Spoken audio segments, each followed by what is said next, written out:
Hello friends, வியாழக்கிழமை காலையிலேயே வந்துட்டு இன்றைக்கி சாப்பாடு ஆக்கியாச்சு. காலையிலைக்கும் மதியத்துக்கும் சேர்த்து தான் சாப்பாடு செஞ்சுருந்தேன். நேற்று வச்சுருந்த கருவாட்டு குழம்பு இருந்தது, அதை காலையில் வச்சு சாப்பிட்டுக்கிட்டாச்சு. அப்புறம் வந்து சுண்டை குழம்பு கொஞ்சம் இருந்தது, அதையும் சைடிஷாக வச்சு இன்றைக்கி வந்து பிரேக்ஃபாஸ்ட் முடித்தாச்சு. மதியம் வந்து குழம்பு இல்லை, காலையிலேயே குழம்பு கரெக்டாக வந்துருச்சு. மதியம் வந்து ஃப்ரைட் ரைஸ் மாதிரி போட்டாச்சு. ஃப்ரைட் ரைஸ் போட்டுட்டு அப்புறம் வந்து கத்திரிக்காய் வதக்கல் போட்டிருக்கேன். ஃப்ரைட் ரைஸும் நம்ம ரெசிபி சேனலில் இருக்குது, கத்திரிக்காய் வதக்கலும் ரெசிபி சேனலில் இருக்குது. தேவைப்பட்டால் செக் பண்ணி பாருங்கள். நைட்டு டின்னருக்கு வந்துட்டு இன்றைக்கி வெளியில் தான் சாப்பாடு வாங்கியிருந்தோம்.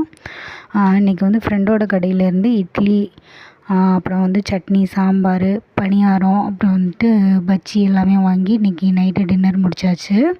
கொஞ்சோண்டு ஃப்ரைட் ரைஸ் இருந்தது, அதை அவங்களுக்கு வச்சு கொடுத்துட்டேன். ஓகே ஃப்ரெண்ட்ஸ், தேங்க்யூ, பாய், கீப் சப்போர்ட்டிங் மீ.